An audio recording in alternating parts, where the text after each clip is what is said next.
ठीक है, एक बार आप मुझे बता दीजिएगा कि आपको स्क्रीन विजिबल है मेरा। बोलिएगा, स्क्रीन स्क्रीन विजिबल है, चलो ठीक है, अच्छा ठीक है, ओके। चलो अब आप सब लोग अपना अपना माइक म्यूट कर लेंगे। जब एक टॉपिक में क्लियर करूंगा ना, जैसे कि मैंने पोर्टुगीज के बारे में कुछ बताऊंगा आपको, ठीक है, तो आपको सुनना है और नोट डाउन करना है। उसके बाद आपका जो क्वेश्चन होगा, ठीक है, हो सकता है कि कुछ चीज मैं कवर ना करूं, तो अगर आपने वो चीज देखा होगा, समझा होगा, तो यू कैन टेल मी। ठीक है, चलो भाई। मैंने यहाँ पे बात की है दोस्तों कि हमारे देश में, हमारे इंडिया में टोटल 6 कंपनीज आपको आपके स्क्रीन पे दिख रहा होगा। जैसे कि मैं बात करूं पोर्टुगीज की, अंग्रेज की बात करूं, डच की बात करता हूं, डेनिश, फ्रांसीसी और स्वीडिश। ये 6 कंपनीज के बारे में मैं आज बात कर रहा हूं आप सभी से, और यही 6 ऐसी कंपनीज थी जो हमारे इंडिया में जिन्होंने प्रवेश किया था। ठीक है, लेकिन आपको ये 6 कंपनी के बारे में नहीं पढ़ना है। जैसा कि अभी करंट एग्जांपल लेके मैं आपको बताऊं कि हमारा एनटीपीसी में 11,000 से ज्यादा पोस्ट है। ठीक है, या फिर कह सकता हो 12,000 के अंदर पोस्ट है। और भरने वाले लोग जो है वो 50 लाख, 60 लाख, 70 लाख के आसपास बच्चे भरते हैं फॉर्म हर साल। ये कोई नया साल नहीं है कि इतने लोगों ने फॉर्म फिल किया है, ये हर साल होता है। ठीक है, तो 50 लाख लोगों को क्या वो 11,000 सीट्स मिल जाएगी क्या? Absolutely not. जो उसका दावेदार होगा उसी को मिल पाएगी ना, जो मेहनत कर रहा है उसी को मिल पाएगी। ठीक है, ऐसे थोड़ी किसी को दे देगा पोस्ट। वो सेम ऐसा ही हुआ इन कंपनीज के साथ भी। ये जो कंपनी आपको दिख रही है, पोर्टुगीज, डच, अंग्रेज, ठीक है, ये सारे, डेनिस, ठीक है, फ्रांसीसी, स्वीडिश, अगर मैं बात करूं ना, तो आपको इन कंपनीज को देखना भी नहीं है, बिकॉज उनका इतना वर्चस्व नहीं रहा हमारे इंडिया में। ठीक है, अंग्रेजों ने फ्रांसीसी को हटा दिया, डेनिस को हटा दिया। ठीक है, क्योंकि जब किसी के पास पावर ऑफ अथॉरिटी आ जाती है तो वो किसी को भी हटाने की कोशिश करता है। Same it is. तो आपको याद क्या करना है फिर? क्वेश्चन तो ये है कि याद क्या करना है। याद आपको ये करना है कि देखो, मैं अगर बात करूं यूरोपीय कंपनी का भारत में आगमन, आपको मैक्सिमम अगर इस चैप्टर से क्वेश्चन पूछ जाते हैं तो आपको अंग्रेज के बारे में पूछ जाते हैं, और कुछ क्वेश्चंस आपको पोर्टुगीज के बारे में पूछ जाते हैं। ठीक है, बिकॉज आपका जो मॉडर्न हिस्ट्री है, आपका जो आधुनिक भारत है ना, ठीक है, उससे लगभग आपको टोटल 4 से 5 प्रश्न देखने को मिलते हैं। एंड यू नो व्हाट,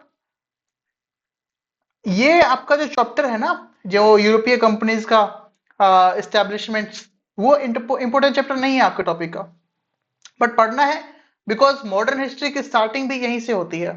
ठीक है, तो जो स्टार्टिंग फेज है उसको पढ़ना बहुत इंपॉर्टेंट रहता है। ठीक है, चलो देखो दोस्तों, पिछली क्लासेस में मैंने आपको थोड़ा सा इंट्रोड्यूस करवाया था आपके मॉडर्न हिस्ट्री से। आई होप कि आप सभी ने कभी ना कभी मॉडर्न हिस्ट्री को पढ़ा होगा और जाना होगा, और नहीं पढ़ा होगा तो आज के इस वीडियो में पढ़ लोगे, आज के इस लेक्चर में पढ़ लोगे। और मैं हमेशा अपने स्टूडेंट्स को कहता हूँ, not only you, I have lots of student. ठीक है, तो उनको हमेशा कहता हूँ कि जब भी मैं आपसे कुछ बताऊं, आपको कुछ बताने की कोशिश करूं, आई रिक्वेस्ट कि प्लीज लिसन। सुनना बहुत बड़ा, कह सकता हूँ, इंस्ट्रूमेंट है आज के डेट में। ठीक है, चलो देखो, ये जो दोस्तों आपको इंडिया का मैप दिख रहा है ना, ये जो मैं इंडिया की बात कर रहा हूँ, ये आपका 15th सेंचुरी का मैप है। 15th सेंचुरी का आप देख सकते हो कि ये एक अखंड भारत का मैप है।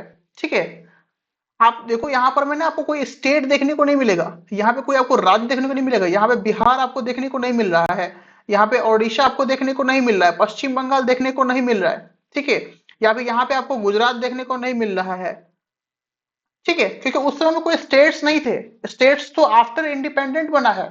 ठीक है, और बिफोर इंडिपेंडेंट क्या था, जब अंग्रेज आए थे तो वो प्रेसिडेंसीज थी, ना कि स्टेट था। ठीक है, यहाँ पे देखो आपको ना राजाओं के नाम दिखेंगे, राजपूत, चालुक्य, ठीक है, कलिंग, ठीक है, उससे आपका कोल, फिर इधर आपको नेपाल दिखेगा, फिर इधर तिब्बत दिखेगा आपका चाइना में। ठीक है, तो ये सारे क्या थे, उस समय में साम्राज्य हुआ करते थे। तो आपको पता है कि जब भी हम किसी नए चीज के बारे में पढ़ते हैं, नए सिरे की बात करते हैं। अच्छा, आप मुझे एक बात बताओ, हमारे धरती पे डायनासोर नाम की एक प्रजाति रहती थी। आई नो कि आप सभी ने कभी न कभी डायनासोर का नाम बचपन में सुना होगा, डायनासोर का। ठीक है, अब मुझे एक बात बताओ, वो जो डायनासोर था, ठीक है, वो जो डायना था, उसके बाद ही तो ह्यूमंस आए, उसके बाद ही तो ह्यूमंस का कुछ ना कुछ अंश आया। ठीक है, तो ये क्या हुआ, इसको, ये जो बीच का टर्म आपको दिख रहा है ना, ये टर्म, इसी को तो कहते हैं इवोल्यूशन। साइंस की भाषा में इसी को तो इवोल्यूशन कहते हैं। अभी तक डायनासोर का युग नहीं चल रहा है, जमाना खत्म हो गया। आपने सुना होगा ना, वो जमाना चला गया कि जब 10 रुपए का भी वैल्यू हुआ करता था। तो जमाने की बात हो रही है, ठीक है। तो जब एक चीज जब खत्म होता है ना, तो दूसरा चीज स्टार्ट होता है, ठीक है। आई रिक्वेस्ट कि अगर आप किसी का भी क्वेश्चन होगा और कोई कुछ बोल रहा होगा ना, तो मैं नहीं सुन रहा हूँ, जस्ट बिकॉज कि आपके वॉइस क्वालिटी के लिए मैंने यहाँ पे नेक बैंड लगाया हुआ है, बिकॉज वो मेरे कान में प्लग नहीं है, ठीक है।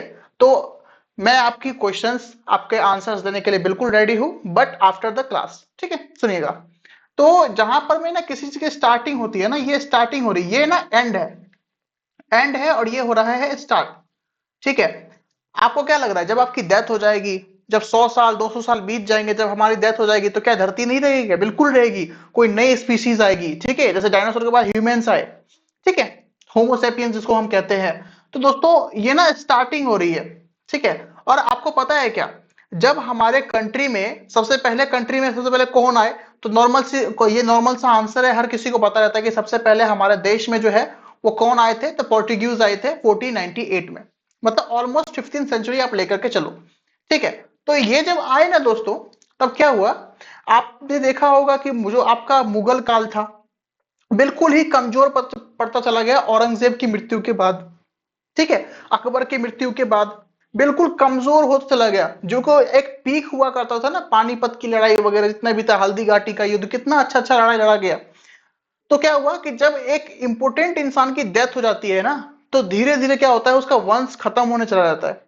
क्या रीजन था कि मगध जो है वो एक छोटा सा मगध, अगर मैं आपको 15th सेंचुरी के मैप पे अगर मगध को मैं ड्रॉ करूं, ठीक है, तो यू कैन नो कि मगध जो है बहुत छोटा सा आपका साम्राज्य था। महाजनपद काल में हमने पढ़ा था कि मगध जो है वो बहुत छोटा था, लेकिन वो छोटा रहा नहीं। क्यों नहीं रहा? Just because of their political powers, ठीक है। उनके पास किसी चीज की कमी नहीं थी। ये इतना छोटा सा था, इतना छोटा सा मगध था, पता है आपको? जितने भी आपके 16 महाजनपद है ना, सबसे छोटा था ये। लेकिन धीरे धीरे जो है ना, इसने पूरे इंडिया एज वेल की ऑल ऑफ द अखंड भारत को इसने कैप्चर कर लिया, ठीक है, just because of their leaders, great leaders, ठीक है। तो जब मैं बात करूं ना, 15वीं शताब्दी की बात करता हूं ना, तो दोस्तों 15वीं सदी में जो है ना, वो यूरोप में जो है ना, वो व्यापार का तेजी से विकास हो रहा था। यूरोप में, हमारे इंडिया में नहीं। आपका जो इधर है ना, ये वाला पार्ट, पोर्टुगल, ठीक है, that is called Europe. Europe आपका कंटिनेंट है, ठीक है। तो वहां पे क्या हो रहा है, ट्रेड का ना बहुत जल्दी से विकास हो रहा था, ठीक है। आप बस इसमें ये याद रखिए कि पोर्टुगीज कब आए, और लास्ट में कौन सी कंपनी आई थी, स्वीडिश, ठीक है, 1731 में आई हुई थी। इसको आपको याद रखना बिल्कुल भी इंपॉर्टेंट नहीं है। आपको बस दो चीज पे फोकस करना है, पोर्टुगीज एंड आपका ब्रिटिशर्स, जिसको अंग्रेज कहते हैं, हाँ, थोड़ा बहुत डच के बारे में, ठीक है। तो मैंने क्या कहा कि जो आपका पुर्तगाल है ना, वहां पे ट्रेड बहुत जल्दी से फैल रहा था, ठीक है। आपके ट्रेड बहुत जल्दी से जा रहे थे। तो नॉर्मल सी बात है कि भाई अब ट्रेड यहां पे फैल रहा है, तो आप अगल बगल जाओगे कि नहीं जाओगे, है ना। एक आप साइकोलॉजिकल सोचो कि अगर आपका यहाँ पे व्यापार अच्छा हो रहा है, तो आप चाहोगे मेरा व्यापार क्या हो, आपका एक्सपेंड हो, फैले। जैसे कि मैं कोई एक इंस्टीट्यूट की बात करता हूँ, खान ग्लोबल स्टडीज पटना में था पहले, ठीक है, पटना में है। लेकिन जब वो फेमस हो गया, जब उसके स्टूडेंट्स बहुत ज्यादा जुड़ गए, तो ऑल ओवर इंडिया फैल गया, एक्सपैंड हुआ कि नहीं हुआ, जस्ट लाइक पोर्टुगल्स। वहां पर में आपका ट्रेडर्स जो है वो क्या हुआ, धीरे धीरे उन्होंने डेवलप किया। अब डेवलप करने के बाद जो है ना, जैसे कि आपका स्पाइसेस हो गए, मसाले हो गए, कॉटन्स हो गए, ठीक है, ड्रेसेस हो गए, तो क्या करने लगे, एक्सपोर्ट और import. Trade means export and import. अगर आप कोई चीज बना रहे हो और वो चीज बिक नहीं रहा है, तो क्या फायदा है इस चीज बना करके। तो export and import is the main part of trading, ठीक है।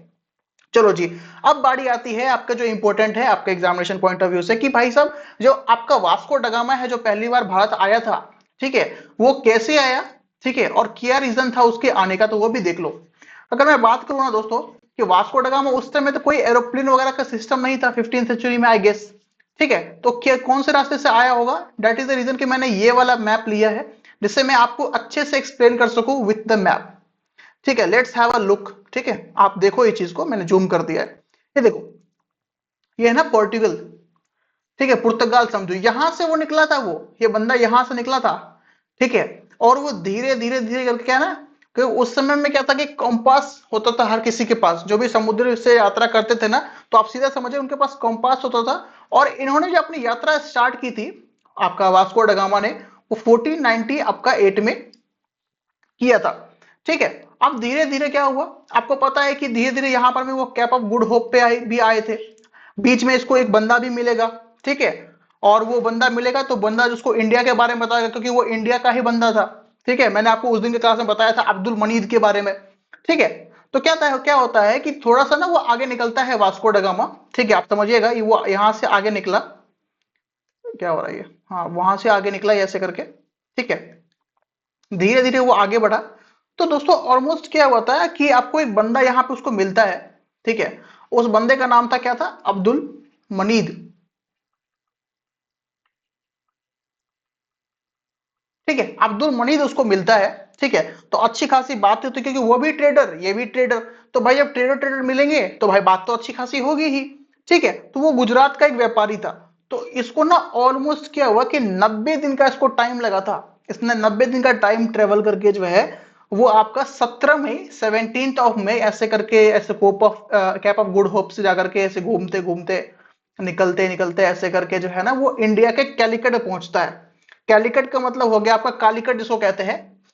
ठीक है, यहां पर मैं देखो आपको दिख रहा होगा कैलिकट। ठीक है। तो ये आपका केरल है। ठीक है। केरल। ठीक है जी। तो ये पहुंचता है यहां पर, मैं आपका 17 तारीख था वो, 17 मई, 17 ऑफ मई। ठीक है। 1498। ठीक है। अब आप लोग मुझे बताओ, अगर इसको 90 दिन का टाइम लगा, तो वो उसने जर्नी स्टार्ट कब किया होगा, ये आपका क्वेश्चन है, मुझे लास्ट में जरूर बताइएगा। तो वो कहां पहुंचा, तो कैलिकट पहुंचा। चलो मैं इसको लिख भी देता हूं। ठीक है, इतना ही था बस मैप का काम, अब मैप का काम नहीं है हमारा। ठीक है। चलो भाई, यहाँ पे देखिएगा, आपको नोट करना हो तो नोट कर लीजिएगा कि आपको मैंने उस दिन भी नोट करवाया था कि जो आपका वास्को डगामा था।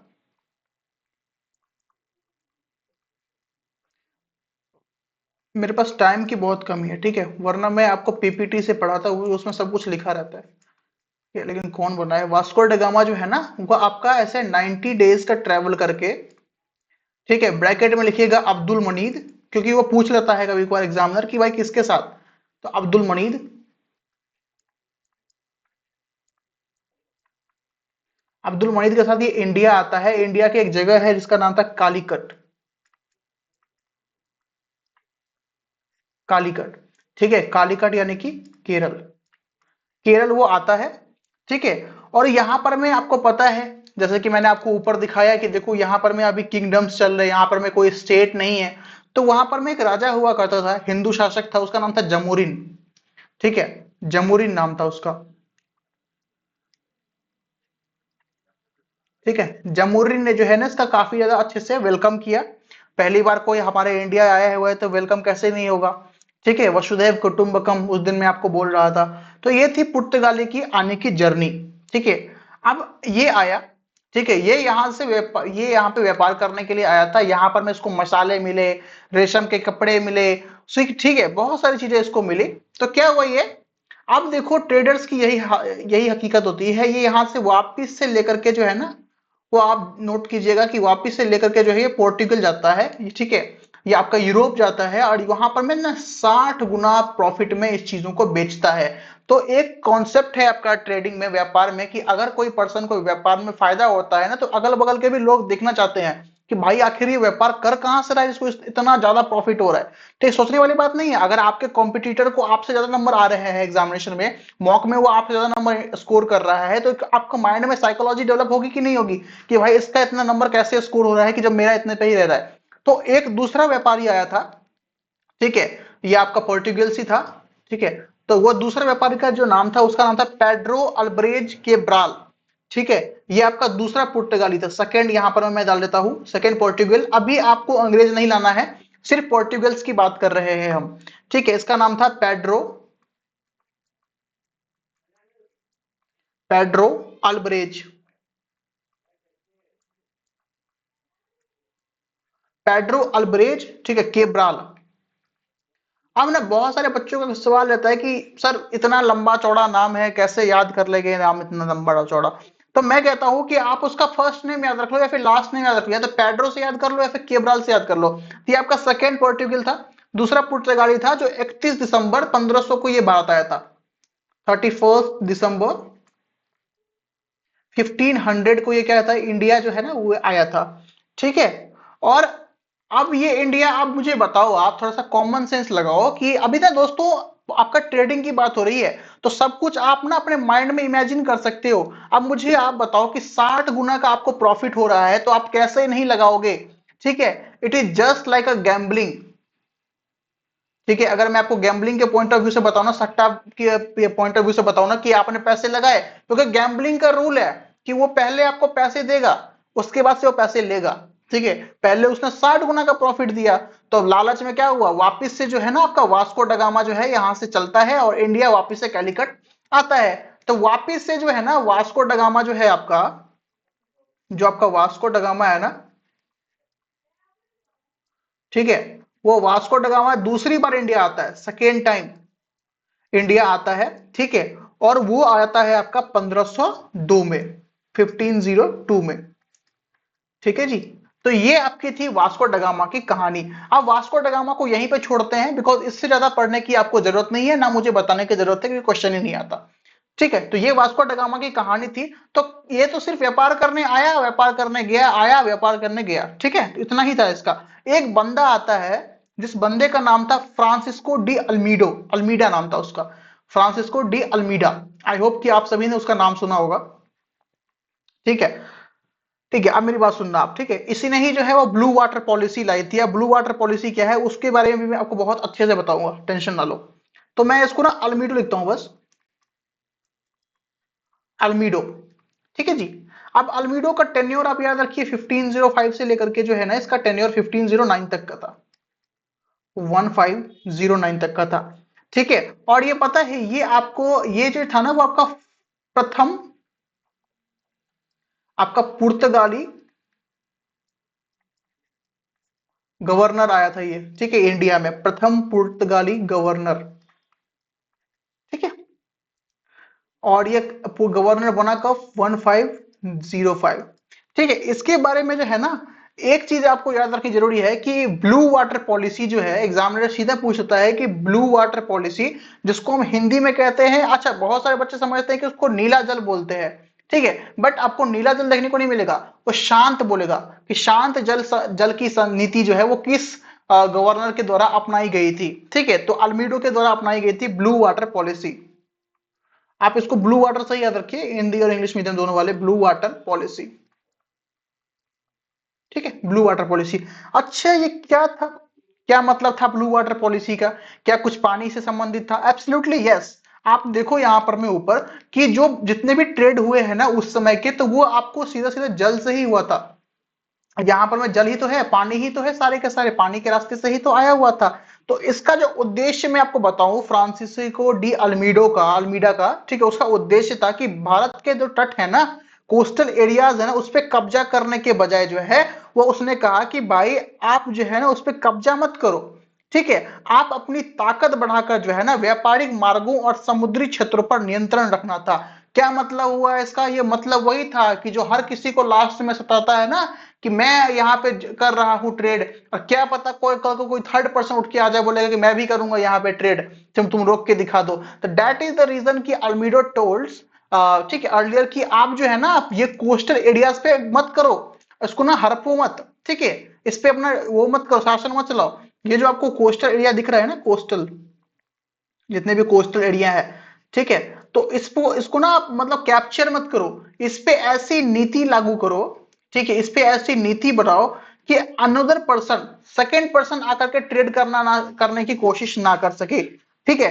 दैट इज कॉल्ड आपका ब्लू वाटर पॉलिसी। ठीक है। और इस नीति के तहत जो है ना अल्मेडा ने समुद्र में पुर्तगाली नौसेना को मजबूत किया था। तो एक पॉइंट आप याद रखिएगा कि पुर्तगाली,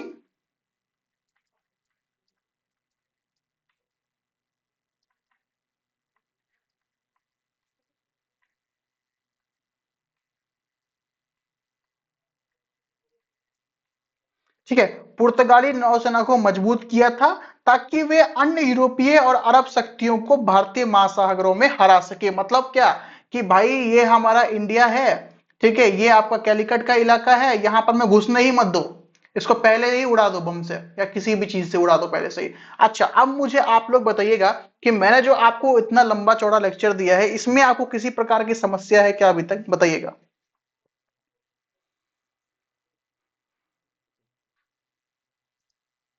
बताओ भाई, है कोई प्रॉब्लम किसी को भी?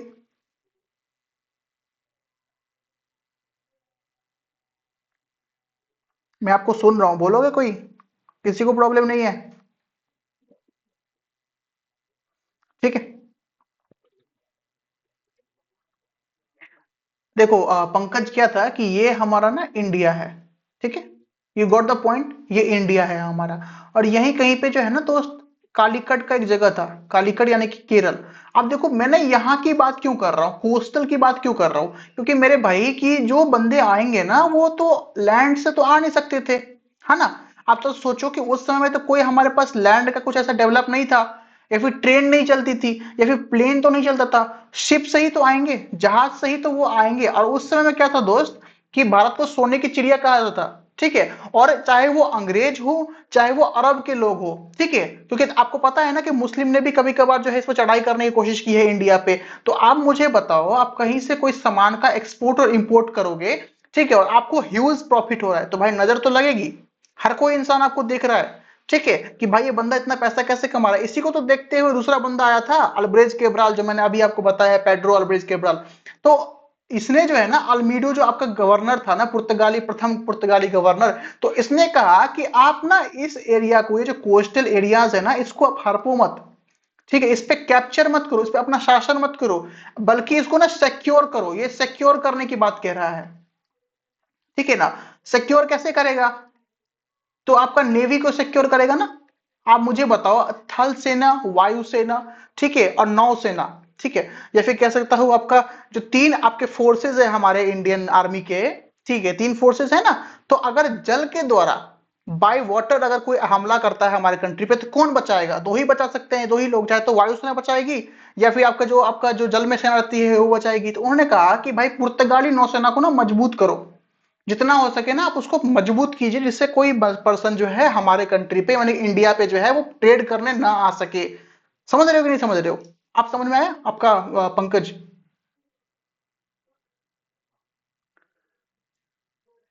बताइएगा, समझ में आया?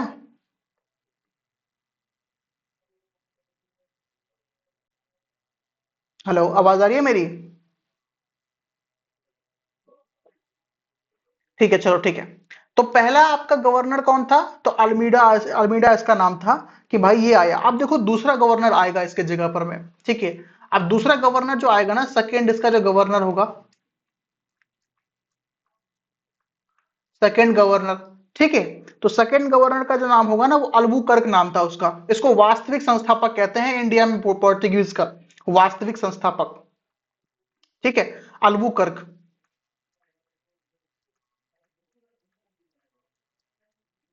ठीक है। आप इसके बारे में पहला पॉइंट तो आप ये याद रखो कि इसको वास्तविक, ओरिजिनल फाउंडर, ठीक है, या फिर इस्टेब्लिशर कहेंगे पोर्टुगीज का, वास्तविक संस्थापक,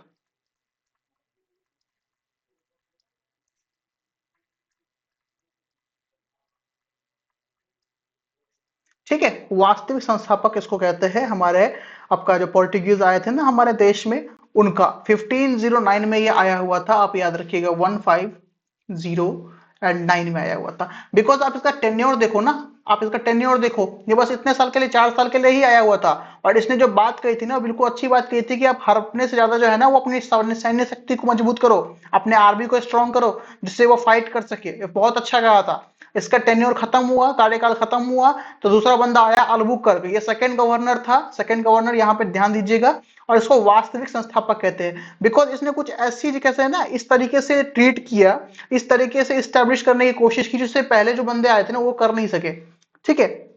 अब मेरी बात सुनो, इसको दूसरा दूसरा गवर्नर क्या आता है, पहला पॉइंट तो ये। फिर आपका तीसरा पॉइंट मैंने आपको क्या बताया, कि ये भारत में पुर्तगाली शक्ति का वास्तविक संस्थापक इसको माना जाता है, ठीक है। और इसने जो है ना सीधा अपना हेडक्वार्टर जो बनाया था ना, सो कोचीन में बनाया था, कोचीन में। इसने जो हेडक्वार्टर रखा रखा था अपना, वो कोचीन रखा हुआ था। और ये कई बार एग्जामिनर ने पूछा है कि इसने अपना हेडक्वार्टर कहाँ रखा हुआ था। कोचीन, ठीक है। एच क्यू का था इसका, कोचीन था। और ठीक है, और अब इसने क्या किया, अब इसका ना जो कहते हैं ना वास्तविक संस्थापक, ओरिजिनल फाउंडर क्यों कहते हैं, ऐसे ही इसको नहीं कहते हैं। अब ये क्या करेगा, अब ये हड़प नीति अपनाएगा, ठीक है। अब ये युद्ध करने की कोशिश करेगा, ठीक है। तो एक जगह था बीजापुर, ठीक है। बीजापुर के शासक से जो है ना, इसने इसको, जिसका नाम था आई गेस यूसुफ आदिल शाह, ठीक है, उससे इसने गोवा छीन लिया।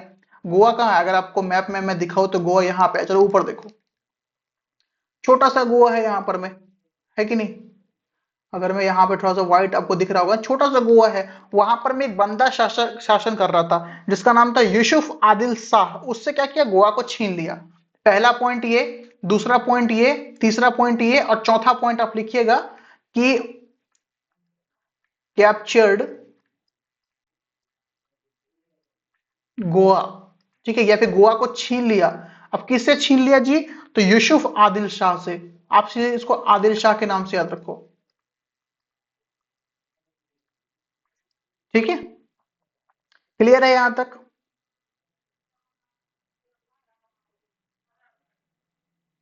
आप देखो, एक बंदा के बारे में आपको और याद रखना है, ठीक है, आपका पोर्टुगीज से, उसका नाम था नीनो डी कुन्हा, ठीक है, नीनो डी कुन्हा। अब इसने क्या किया, जैसे मैंने आपको बताया ना कि जो सेकंड गवर्नर आया हुआ था अल्बुकर्क, इसने क्या किया था कि अपना हेडक्वार्टर को कोचीन रख लिया था। ये क्या करेगा, ये आएगा और ये क्या करेगा, कोचीन से हटा करके अपना हेडक्वार्टर जो है ना, या फिर कह सकता हूँ हाँ हेडक्वार्टर ही समझो इसको, हेडक्वार्टर जो है ना ये गोवा कर देगा, कोचीन से गोवा कर देगा अपना हेडक्वार्टर। बस एक बंदे का नाम याद रखो, इसका नाम था नीनो डी कुन्हा। आप इसको ना नीनो के नाम से याद रखो, नीनो। क्योंकि मैं ना चाहता हूं कि आप लोग ना इसका फर्स्ट नेम, अगर आप एग्जाम में पूछेगा भी नहीं तो पूरा नाम देगा। अरे पूरा नाम नहीं देगा तो फर्स्ट लेटर तो देगा ही। तो भाई नीनो, नीनो ऐसा बंदा था, ठीक है। यह भी आपका पोर्टुगीज गवर्नर था, पुर्तगाली गवर्नर, पुर्तगाली गवर्नर। और आई होप कि जो मैं आपको जितने इजी लैंग्वेज में समझा रहा हूँ आपको अच्छे से समझ में आ भी रहा होगा। पुर्तगाली गवर्नर था। इसका टाइम पीरियड बताऊं मैं आपको, 1530, 1530, ठीक है, 1530 ईस्वी, ठीक है। ये क्या करेगा, ये जो आपके कोचीन है ना, कोचीन हेडक्वार्टर, ये कर देगा आपका गोवा, ठीक है। Transfer the headquarter from Cochin to Goa, ठीक है। या फिर इसको कह सकते हैं कैपिटल इसने चेंज कर दी। हेडक्वार्टर अगर किसी को समझ में नहीं आ रहा होगा ना, तो आप कैपिटल याद रखो, CAPITAL, कैपिटल, ठीक है। अच्छा आप लोग मुझे ये बताओ, आप मुझे, मेरा आपसे क्वेश्चन है, बहुत इजी इजी क्वेश्चन है, कि गोवा की राजधानी कहाँ है वर्तमान में, बताओ। किसी को पता है, anyone in the class.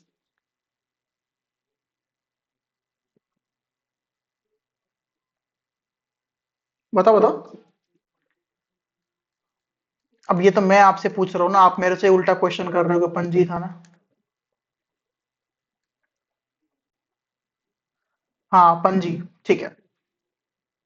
Confirm हो ना भाई। ठीक है। अच्छा जी, आप ना आपने कभी गोवा वगैरह विजिट किया है क्या। आप अगर कभी गोवा विजिट करोगे ना, तो गोवा में आपको ना चर्च बहुत ज्यादा मिलेंगे, चर्चेस बहुत ज्यादा मिलेंगे। क्यों मिलेंगे चर्च भाई, वहां पे क्या हिंदूज नहीं है क्या, वहां पे इस्लामिक धर्म नहीं है क्या। बिल्कुल है, लेकिन उतना ही नहीं है। वहां पे ना एक जगह है जिसको हम जेवियर कहते हैं, जेवियर, जेवियर कहते हैं इसको।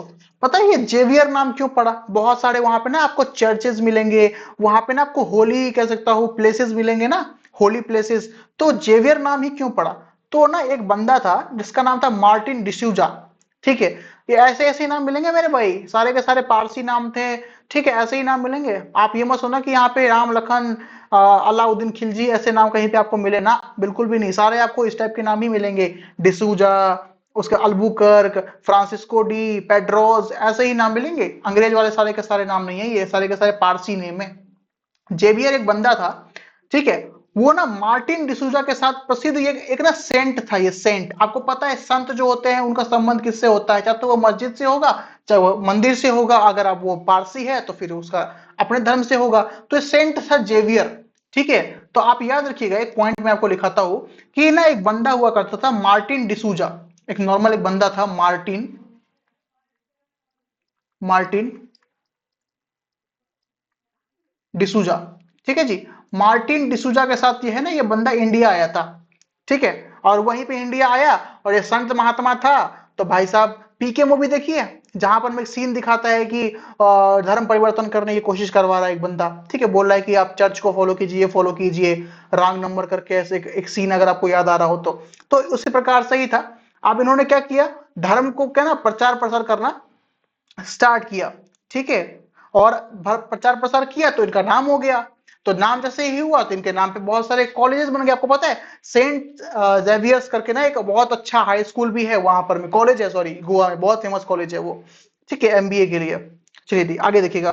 तो ये आपको याद रहेगा क्या, बताइएगा। बताओ बताओ, याद रहेगा।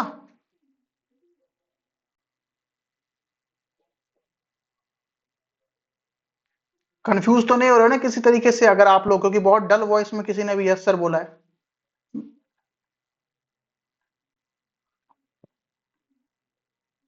और आपको पता है क्या, जैसे कि हमारे देश में अंग्रेजों ने बहुत कुछ किया, ठीक है, लूटा भी तो कुछ करके भी गए।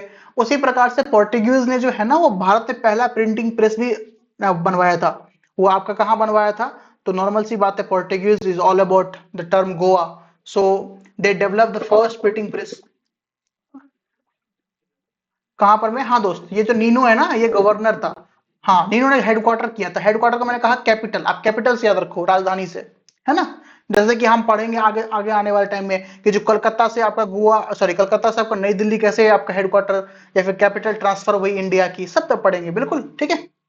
अभी देखो, ये ना भारत का पहला जो है ना प्रिंटिंग प्रेस, भारत का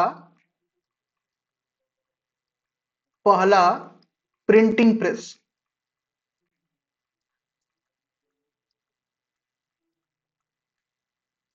ठीक है, पहला प्रिंटिंग प्रेस 1556।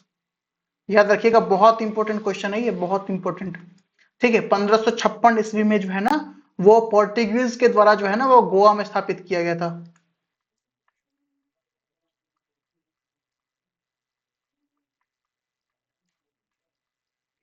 अगर क्वेश्चन को उसको हार्ड करना होगा, तो वो कुछ इस प्रकार से पूछ लेगा, भारत में पहला प्रिंटिंग प्रेस गोवा में स्थापित किया गया था अंग्रेजों के द्वारा, सॉरी, पोर्टुगीज के द्वारा, और वो संस्थापक का नाम क्या था। आप पहले लिख लीजिए, फिर मैं आपको बताता हूं।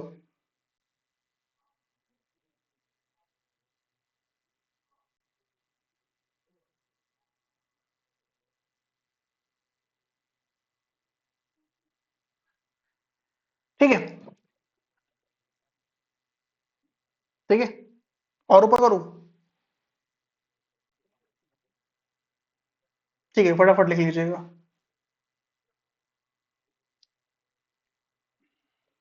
हो जाएगा ना, तो मुझे बता दीजिएगा, डन। तो मैं आपको आगे बताऊंगा।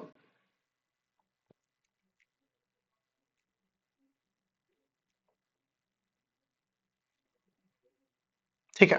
देखो क्या था कि भारत का पहला प्रिंटिंग प्रेस, अब याद रहेगा आप लोगों को, गोवा में स्थापित किया गया था।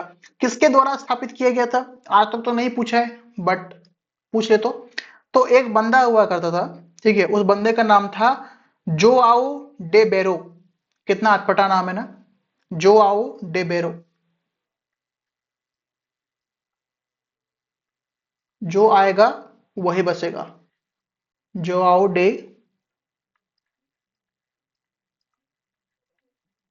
ठीक है, इसको बोलेंगे जो आओ डे बरो।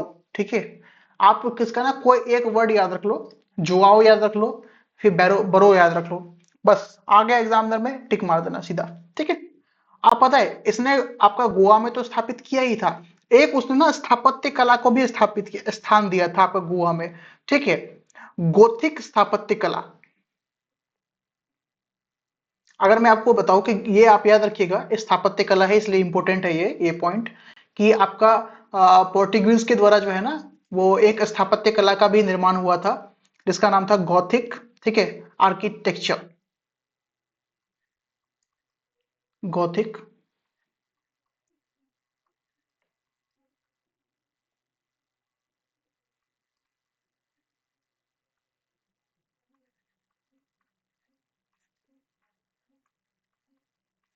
ठीक है, गॉथिक स्थापत्य कला।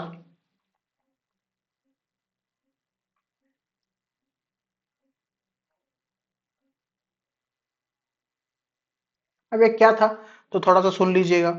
ठीक है, ये जो गॉथिक स्थापत्य कला था ना, वो यूरोप में 12वीं से लेकर के ना 16वीं शताब्दी तक, यानी कि 12 से लेकर के ना 16 सेंचुरी तक, उसके बीच में जो है ना वो विकसित एक वास्तुकला शैली थी। ठीक है। अब वास्तुकला क्या है, मतलब ये कहूँ कि 12th सेंचुरी से लेकर के 16th ऑफ सेंचुरी के बीच में ये डेवलप हुआ था। ठीक है। और जो ये आपका यूरोप में डेवलप हुआ था ना, तो अब यूरोपियंस ही तो इंडिया में थे, तो उन्होंने यहाँ पर भी डेवलप कर दिया गॉथिक स्थापत्य कला।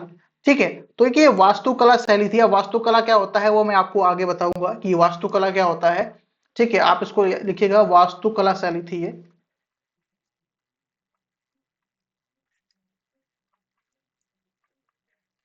ठीक है, वास्तुकला सही थी।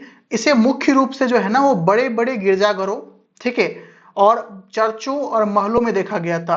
आपको नॉर्मल सी बात है, स्थापत्य कला है। और जैसे कि हमारे इंडिया में जैसे कि गुप्त काल में कौन कौन से स्थापत्य कला डेवलप हुए थे, मौर्य काल में क्या सब हुआ था। ठीक है। तो क्या कहाँ वो डेवलप हो, किसी घर में, किसी पर्सन के घर में? Absolutely not. वो कहाँ डेवलप होगा, तो बड़े बड़े जगहों पे, जैसे कि आपका हो गया, अगर ये आपका ईसाई धर्म से है, तो नॉर्मल सी बात है, कहाँ डेवलप होना चाहिए? पहला तो हो गया इनका होली प्लेसेस में। होली प्लेस में कौन सा जगह आएगा? चर्च आएगा। ठीक है, चर्च आएगा पहला, तो ये हो गया। ठीक है। दूसरा आपका जो होता है ना महल, ठीक है, आप इसको समझ लो कि किंग्स एंड क्वींस के पास समझ में आएगा ये। ठीक है। और मैं तीसरा लिख देता हूं कि अगर और कोई होली प्लेसेस होगा तो वहां पर में देखने को मिलता है। ठीक है, होली प्लेसेस में ये देखने को मिलती है। ठीक है। और इसमें ना कुछ पॉइंटेड आर्क्स बनते हैं। ठीक है। और उसके बाद से फ्लाइंग बटर, आप कैसे कह सकते हैं, बट्रेस, एक आपका पक्षी का नाम है बट्रेस, और वो आपको देखने को मिलता है। ठीक है। तो ये सब कुछ चीजें इसमें देखने को मिलती है, जैसे कि रंगीन कांच की खिड़कियां हो गई। ठीक है। उसके बाद से ऑर्नामेंट्स आपका हो गए कुछ, आपका जो पारसी वगैरह होंगे उनके कुछ ऑर्नामेंट्स होंगे। तो यही सब कुछ देखने को मिलता है इनके वॉल्स पे। ठीक है। एक आपका रोज विंडो था, वो भी इसी में देखने को मिलता है। तो ये सब चीजें बस आपको याद रखनी है। गोथिक स्थापत्य कला किसके द्वारा डेवलप किया गया था, तो पोर्टुगीज के द्वारा डेवलप किया गया था इंडिया में। ठीक है। स्टार्टिंग हुई थी इसकी 12वीं शताब्दी से लेकर के 16वीं शताब्दी के बीच में। ठीक है। और ये होली प्लेसेस में मनाया जाता था, होली प्लेसेस में देखने को मिलता था। ठीक है। अच्छा, अब थोड़ा सा ना कुछ इंपॉर्टेंट फैक्ट्स आते हैं, अब वो भी देख लीजिए। उसके बाद जो है हमारा पोर्टुगीज का कॉन्सेप्ट जो है वो यहीं पे खत्म हो जाएगा। ठीक है, लिखिएगा इसको। ठीक है, ये इंपॉर्टेंट है, क्योंकि जो पुर्तगाली थे ना, उन्होंने 1503 में, 1503 ईस्वी में जो है ना, उन्होंने क्या किया था, आपको पता है कि कोचीन में, कोचीन, कोचीन, अभी कभी कोचीन कहाँ है, तो केरल में। ठीक है। केरल में उन्होंने अपनी पहली फैक्ट्री का स्थापना किया था, फर्स्ट फैक्ट्री का।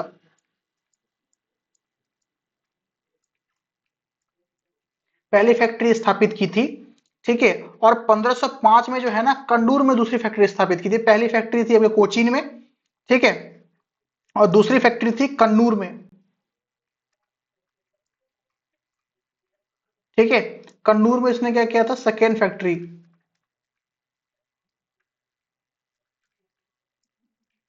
सेकेंड फैक्ट्री को क्या किया था, स्थापित किया था। तो ये दो जगह पे फैक्ट्री स्थापित किया था, ये आपको पता चल गया। ठीक है। और पता है आपको क्या, कि आपको पता है ना कि जो हमारा गोवा होता है ना, वो आप कह सकते हैं फन प्लेस होता है। ठीक है। वो फन प्लेस होता है, वहां पे बहुत तरह के ड्रग्स होते हैं, बहुत तरह के ड्रग्स का नशा किया जाता है, बहुत चीजें होती है। ठीक है। ऐसी भी चीजें होती है जिनका नाम आपने सब कभी सुना भी नहीं होगा। ठीक है। तो इसका जो स्टार्टिंग होती है ना, ओरिजिन जो होता है ना, जैसे कि आज के टाइम में होता है तंबाकू। टबैको हर किसी ने देखा होगा। ठीक है। तो तंबाकू की जो खेती से जो है ना, वो इंडियंस को इन्होंने ही, पोर्टुगीज ने ही अवगत करवाया था। ठीक है। तो कह सकते हैं कि जो टबैको हुआ करता था ना, टोबैको, ठीक है, तो टोबैको का भी कुछ ना कुछ डेवलपमेंट जो है ना, पोर्टुगीज के द्वारा इंडिया में किया गया था, या फिर भारतवासियों को अवगत कराया गया था टोबैको क्या होता है। ठीक है, क्योंकि उनसे पहले इनको नहीं पता था कि टोबैको क्या चीज होती है, टोबैको की खेती भी होती है नहीं होती है। ठीक है। तो ये था। और पता है दोस्तों, ये एक बहुत इंपॉर्टेंट क्वेश्चन रहता है एग्जामिनर का, कि जो हमारे देश में पहले आए और सबसे लास्ट में कौन गया था। सबसे पहला कौन आया था, तो बहुत सारे लोग समझते हैं कि भाई सबसे लास्ट में अंग्रेज गए थे। है, एक नॉर्मल सा थिंकिंग होती है लोगों की कि सबसे लास्ट में अंग्रेज गए होंगे। ठीक है, बट ऐसा नहीं है। आप देखो कि पोर्टुगीज जो पुर्तगाली है वो पहले आए थे 1498 में, पहला वास्को ड गामा आया था, उसके बाद से लोग आना जाना लगा रहा। ठीक है, तो ये आपका 1498 में आए थे, पहले आए और अंत में गए थे, अंत में गए। और उनको भी जबरदस्ती निकाला गया हमारे आपके थल सेना के द्वारा और कह सकते हैं नेवी के द्वारा, जबरदस्ती। आए कब थे? 1498 में, और गए कब थे? 1961 में गए थे। ठीक है, ठीक है, आए थे सबसे पहले कहाँ पे आए थे? अभी फटाफट से बताओ, अभी जस्ट बताए कहाँ आए थे, जल्दी।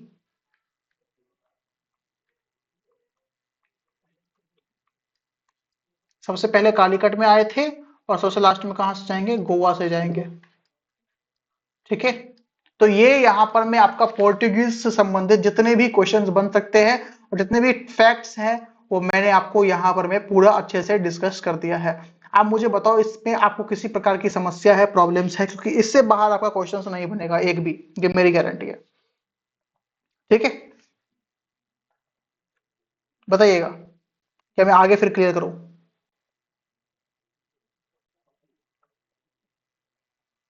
ठीक है, आप देखो इसके बाद कौन आएंगे, आप नीचे में देखो लिखा हुआ है अंग्रेज। ठीक है, 1600 में। ठीक है, और उसके बाद लिखा है डच 1602 में। तो आपको ये सोचने में लग रहा हो कि भाई पहले तो भाई टेन्योर इस हिसाब से, अगर मैं रो वाइज बताऊं कि पहले पुर्तगाली आए, फिर आपका अंग्रेज का टेन्योर दिख रहा है, फिर डच का दिख रहा है, लेकिन हम पहले डच के बारे में क्यों पढ़ते हैं, अंग्रेज के बारे में क्यों नहीं पढ़ते? ये आपका सवाल आया है कि आपके माइंड में? क्योंकि मैं अभी आपको डच के बारे में बताने वाला हूं। ठीक है, बताओ, कभी आपके दिमाग में ये चीज आई क्या कि भाई इसके बाद तो अंग्रेजों को पढ़ना चाहिए, क्योंकि आपका as per the time frame, क्योंकि आपने तो लिखा है 1498 में पुर्तगाली आए और 1600 में अंग्रेज आए और 1602 में आए। ठीक है, ये आपके माइंड में डेवलप नहीं हुआ क्या? ये आपने सोचने की कोशिश की कि पहले हमने अंग्रेज के बारे में क्यों नहीं पढ़ा? वो इसलिए नहीं पढ़ा था क्योंकि जो हमारे पोर्टुगीज थे ना, पोर्टुगीज के बाद जो उन्होंने व्यवसाय स्थापित की थी ना, व्यवसाय ट्रेड स्थापित किया था ना इंडिया में, वो डच थे। ठीक है, पुर्तगाली के बाद भारत में व्यापारिक गतिविधियों को बढ़ावा और कई व्यापारिक केंद्र स्थापित किए थे डच के द्वारा। ठीक है, उसके बाद से लेकिन कहूं मैं, हालांकि जो अंग्रेज का प्रभाव था ना बाद में अधिक महत्वपूर्ण हो गया, लेकिन स्टार्टिंग में कोई भी इसका महत्वपूर्ण, कह सकता हूँ, कोई भी इंपॉर्टेंस नहीं था हमारे इंडिया में अंग्रेजों का। ठीक है, जो डच का मसाला था ना, वो आते थे यहाँ पर में लेकर के चले जाते थे। तो कह सकते हैं कि जो हमारे पोर्टुगीज है ना, जो हमारे पुर्तगाल है, उसके बाद जो डच आते हैं, ठीक है, डच ने व्यापारिक केंद्र अपना स्थापित किया था, तो दैट इज द रीजन की we study about Dutch first. ठीक है, चलो आओ देखते हैं डच के बारे में फटाफट से।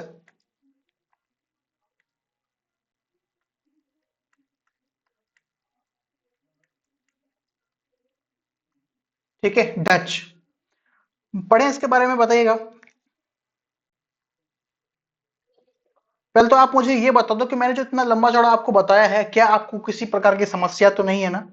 कोई प्रॉब्लम, कोई आपका माइंड में कंफ्यूजन हो किसी तरीके का? बताइएगा। ठीक है, देखो डच की जो स्थापना होती है ना, वो डच संसद द्वारा 1602 में जो है ना, इसकी स्थापना होती है डच ईस्ट इंडिया कंपनी के नाम से। डच ईस्ट इंडिया कंपनी के नाम से जो है, वो आपका इंडिया में इसकी शुरुआत होती है 1602 में। इतनी इतनी बात है, वो क्लियर है क्या? और ये भी इनका भी सेम था। देखो जितने भी लोग आएंगे ना, वो व्यापार के दृष्टिकोण से ही आएंगे, कोई भी शासन करने के दृष्टिकोण से नहीं आएगा। वो आएगा, व्यापार करेगा, ठीक है, और चला जाएगा, यही सोच के आते थे। बाद में इन्होंने कब्जा कर लिया, वो अलग बात है। ठीक है, तो डच पहले, डच दूसरे इंसान थे, ठीक है, जिन्होंने आए।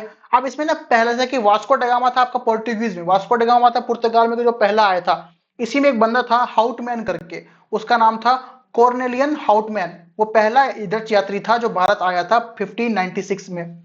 ठीक है, क्या लिखा था मैंने?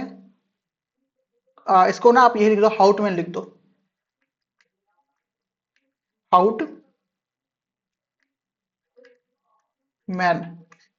ठीक है, हाउटमैन था फर्स्ट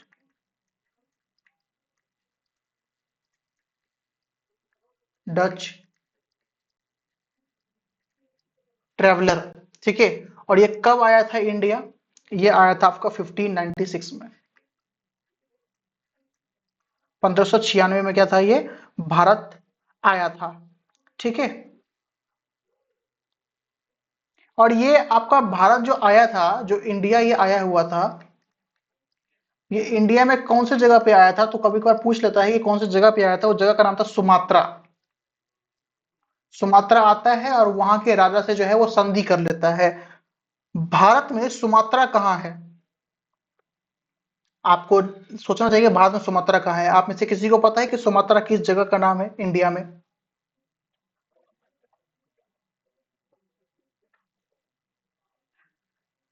देखो, कह सकते हैं हाँ, आप थोड़ा बहुत उसके क्लोज में ही हो, ठीक है।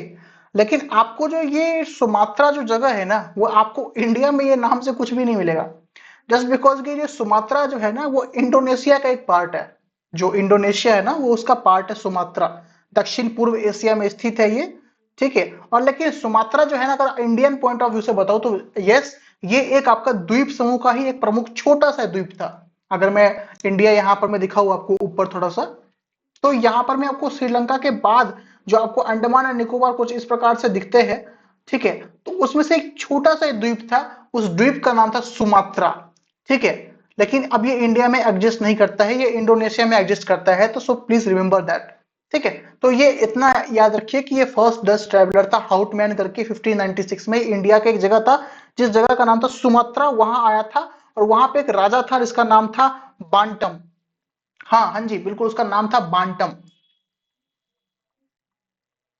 बांटम राजा था, उससे क्या कर लिया इसने, उससे संधि कर लिया, मतलब हाथ मिला लिया कि आप हमें, जैसे कि अंग्रेज आएंगे ना, जो अंग्रेज आएंगे, ठीक है। और वो जहांगीर के दरबार में आएंगे, कहेंगे सरकार हमको करने दीजिए, 40% टैक्स ले लीजिएगा, उसके बाद से जो रेवेन्यू होगा उसका 20-30 कर लेंगे, इस प्रकार से कर लेंगे, ऑफर दिया था। तो उसी प्रकार से ये भी आया था, बोला कि सरकार हमको भी करने दीजिए, यहाँ पर मैं थोड़ा बहुत व्यापार कर लेंगे, आप भी खुश हम भी खुश, सब खुश, ठीक है।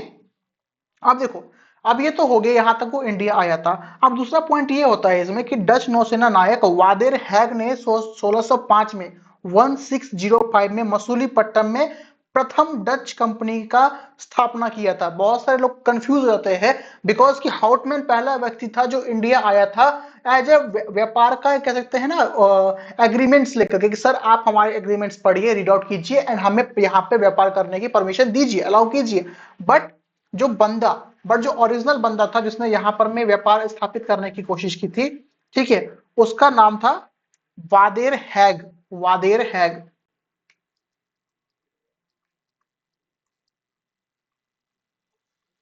ठीक है। वादेर हैग ये 1605 में आया था इंडिया, 1605 में इंडिया आया था। और इंडिया में आपको पता है कि डच की पहली कंपनी कहां खुली थी? मसूलीपट्टनम में,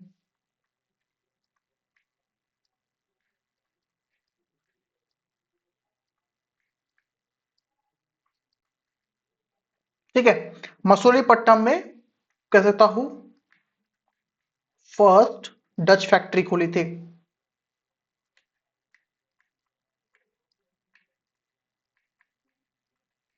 चलो थोड़ा सा आपका ना आईक्यू टेस्ट करते हैं। जस्ट मैंने आपको पोर्टुगीज के बारे में बताया था कि पोर्टुगीज की पहली फैक्ट्री कहाँ स्थापित की थी, दूसरी फैक्ट्री कहाँ स्थापित की थी। आप मुझे बताओ कितनों को याद है, बताइए, क्या आपको पता है? हाँ ठीक है, गुड, बिल्कुल वेरी गुड, ठीक है। यहाँ पे देखो लिखा हुआ है कन्नौर में, ठीक है। वेरी गुड, जिनको याद है बहुत अच्छे, क्वेश्चन यही से आते हैं, क्वेश्चन और कुछ नहीं आएगा, ठीक है। डच की पहली फैक्ट्री कहाँ थी? मसूलीपट्टनम में, ठीक है। प्रथम डच फैक्ट्री लाया कौन था? ये पता है, एक नौसेना नायक था ये आर्मी का एक बंदा था, वादिर हैग, जो 1605 में आकर के मसूलीपट्टनम में जो है ना, वो प्रथम डच कारखाना खोलता है, ठीक है। ये भी दूसरा कारखाना खोलते हैं, ऐसा नहीं है कि पहला एक ही कारखाना इनके पास दो कारखाने हैं इनके पास भी, ठीक है। दूसरा कारखाना जो है दोस्तों, उसका नाम था पैतीपोली, जगह था एक पैतीपोली।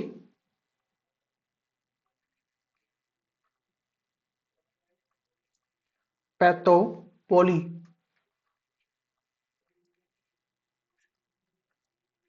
ठीक है, जिसको आज के डेट में निजाम पत्तनम कहते हैं। ये मसूलीपट्टनम के ही आसपास का एक इलाका है, रामपत्तनम। ठीक है, वहां पे इन्होंने क्या किया था, सेकेंड फैक्ट्री स्थापित किया था डच ने। सेकेंड फैक्ट्री की स्थापना की थी। तो दो जगह की स्थापना की है, पहला हो गया मसूलीपट्टनम, दूसरा हो गया पोतीपोली, पोतीपोली हो गया। ठीक है, ये तो हो गया डच के बारे में। अब देखो अगला बताओ, लिख लिया गया आप लोगों ने इतना?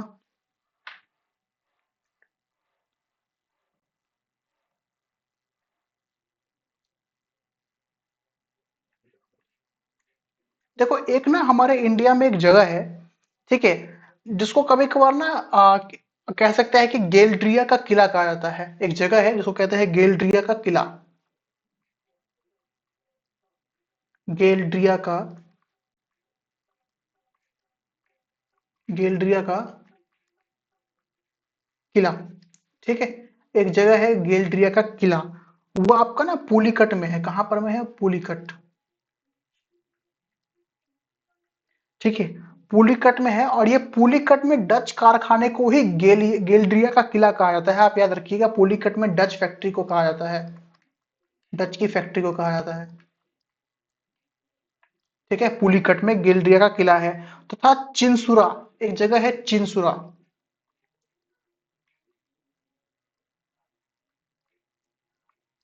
चिंसुरा, ठीक है। अब चिंसुरा पता है कहां पर में है आपका? जो आपका आपका हुगली है ना, हुगली, वो हुगली में जो है ना, वो डच किले को गुस्ताबुक फोर्ट कहा जाता है। एक चिंसुरा है, चिंसुरा आपका कहां पर में है? हुगली के पास है। ठीक है, और ये दोनों डच फैक्ट्री ही है, चिंसुरा। ठीक है, अब इसको क्या कहा जाता है? गुस्ताबुस का फोर्ट।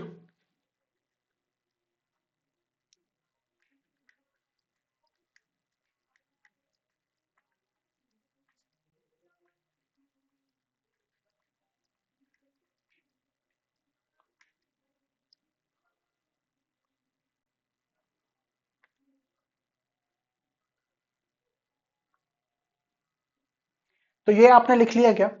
एकता हो गया आपका गेल्ड्रिया किला, जो आपका पुलिकट में एक डच फैक्ट्री है, उसको गेल्ड्रिया किला कहा जाता है।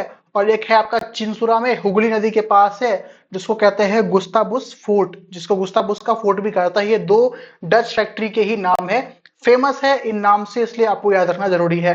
अब जो है ना, इन्होंने थोड़ा सा आपका नॉर्थ में भी पैर फैलाने की कोशिश की थी।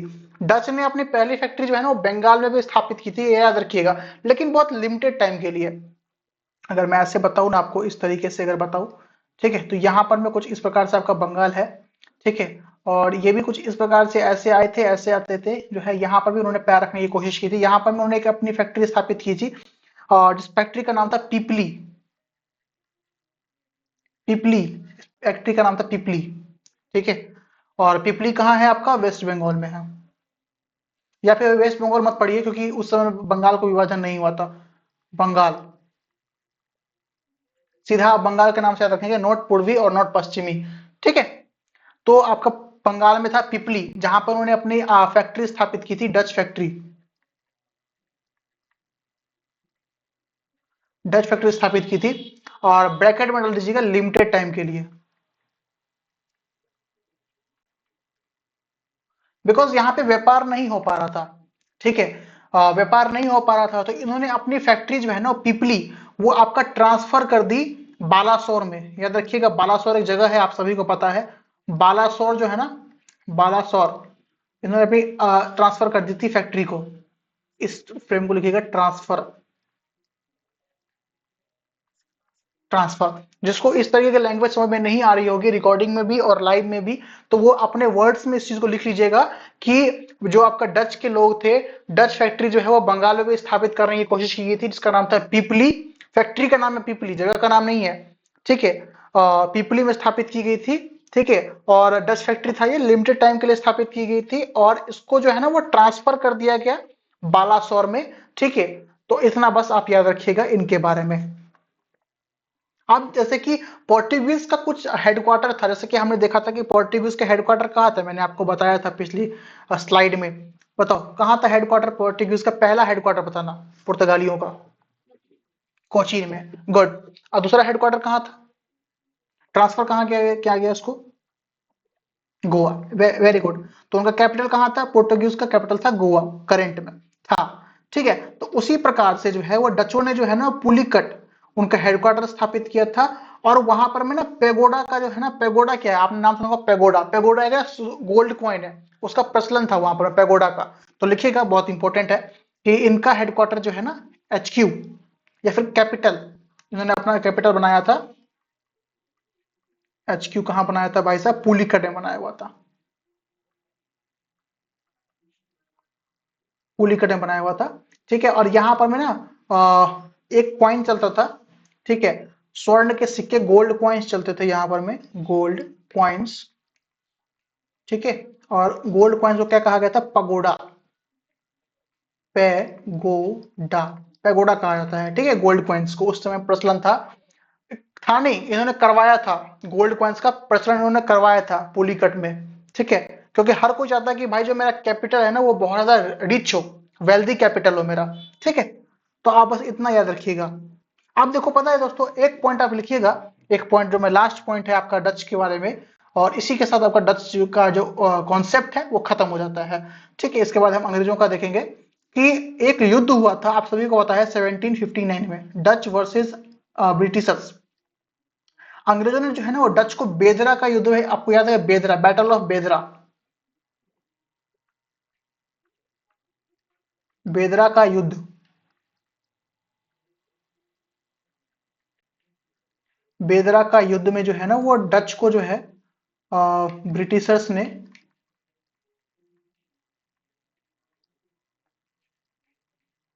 Defeat Dutch. ठीक है। और यहीं से जो है इनका खत्म, टाटा गुड बाय हो जाता है। बेदरा के युद्ध में 1759 में इनको बोला जाता है कि आप पहली फुर्सत में इंडिया से निकल जाइए। ठीक है। क्योंकि आप युद्ध हार चुके हैं। उसी प्रकार के जैसे कि हमारे इंडिया में जो ओरिजिनल कह सकते हैं, वास्तविक रूप से जो है अंग्रेजों का प्रचार प्रसार हुआ था, वो आपको याद है कि दो युद्ध हुआ था, बक्सर का युद्ध हुआ था। ठीक है। जहां पर में वो आपका इंडियन जो रूल कर रहे थे वो हार गए थे, और वहीं पे जो है इनका मनोबल, बहुत कह सकते हैं इनका माइंडसेट बहुत स्ट्रांग हो गया था कि भाई साहब तो हम किसी को भी जीत सकते हैं। तो वहीं पे एक बहुत बड़ा कह सकते हैं मेजर इम्पैक्ट था as per the historical backgrounds की। इंडिया में जो है वो अंग्रेज वहीं से उन्होंने प्रारंभ किया था रियल कह सकते हैं रूल। ठीक है। तो ये आपका डच और पोर्टुगीज का खेला खत्म हो गया। ठीक है। खेला यहाँ पर में खत्म हो गया, दो आपका समाप्त हो गया, तीसरा अंग्रेज आता है। और अंग्रेज जो है हमारा लास्ट होगा। ठीक है। उसके बाद से हमारा सीधा चला जाएगा गांधी एरा पे, बट गांधी एरा मैंने आपको ऑलरेडी करा रखा है, तो वो आपको रिवीजन करने की जरूरत है बस। ठीक है। तो भाई साहब पहले बताओ मुझे, आप हर कोई से आंसर चाहिए कि जो पहला आपका पुर्तगाली का फैक्ट्री था वो कहाँ पे स्थापित किया था? फटाफट से आंसर, जल्दी।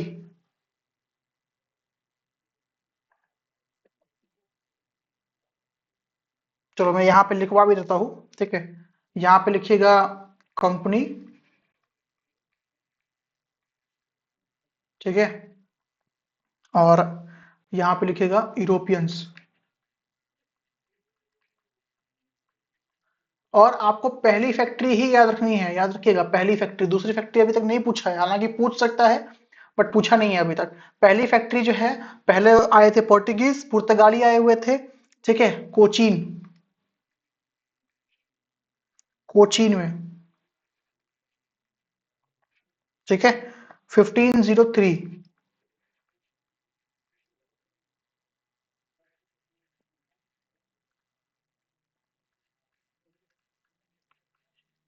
पुर्तगाली। ठीक है।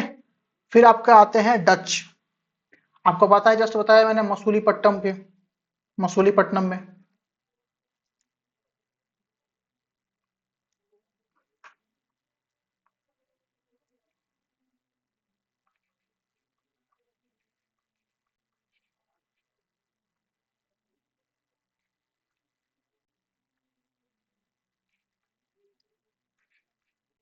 मसूलीपट्टनम में। ठीक है। और ये थे आपके डच। तीसरा आपके आते हैं अंग्रेज, इन्होंने भी मसूलीपट्टनम में स्थापित किया था, सेम। ठीक है।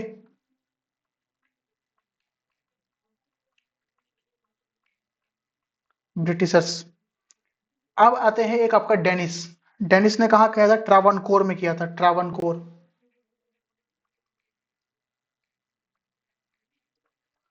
ट्रावनकोर में किया था। ठीक है, ये तंजौर के पास है ट्रावनकोर, ये डेनिस, डेनिस ने।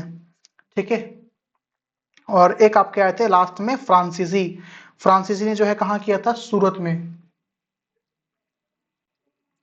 ठीक है, और ये थे आपके कौन से, फ्रांसीसी। ठीक है, तो इसमें टोटल जो है वो 5 लोग आए थे, और पांचों ने अलग अलग कह सकते हैं जगह पे किया था। लेकिन कभी कभार क्या होता है कि लोग याद कर रहे थे कि ब्रिटिशर्स जो थे वो आपका सूरत से याद करते थे कि पहले सूरत में आया था। लेकिन ऐसा नहीं था कि जो ब्रिटिशर्स थे उनका भी मसूलीपट्टनम में ही था, क्योंकि जो डच थे ना, वो डच का कुछ वहां पे पार्ट रह गया था, फैक्ट्री का कुछ चीजें रह गई थी। फैक्ट्री थोड़ी उठा के लेकर के जाएंगे वापिस, फैक्ट्री वहीं पे था। तो उन्होंने सोचा कि इसको ही रीडेवलप करके जो है, रिकंस्ट्रक्ट करके जो है यहाँ पर में चीजों का स्टैब्लिश कर सके, निर्माण कर सके। तो एक तो हो गया पोर्टुगीज का, कोचिन में 1503 था। ठीक है, दूसरा आपका डच था, डच था मसूलीपट्टनम में, अभी बताया था मैंने 1605 में, आप ईयर याद रखिएगा 1605। तीसरा भी मसूलीपट्टनम, अंग्रेज आए थे 1611 में। ठीक है, ट्रावनकोर, अब ट्रावनकोर कहाँ पड़ता है, तो आपको ये तंजौर के पास पड़ता है ट्रावनकोर। ठीक है, और ये आपका याद रखिएगा 1620 में। ठीक है, और चौथा, सॉरी पांचवा जो लास्ट है, ठीक है, वो आपका फ्रांसीसी सूरत में। और सूरत कहाँ है, गुजरात में है 1668 में, मतलब 1668 में। ये ऐसे 5 जगह है। ठीक है, आप इसको याद रखिएगा। ठीक है, यहां तक क्लियर है आपको, बताओ। अब आपका काम ये है कि इससे मिलता जुलता कोई सवाल अगर आपके पिछले ईयर में पूछा गया होगा तो वो आपका काम है रिवीजन करके लाना। आज के लिए बस इतना ही, कल अंग्रेज को खत्म करेंगे। ठीक है, और उसके बाद से नेक्स्ट चैप्टर जो हमारा चलेगा वो आपका गांधी एरा मैंने समाप्त कर दिया है, फ्रीडम फाइटर से समाप्त चलेगा।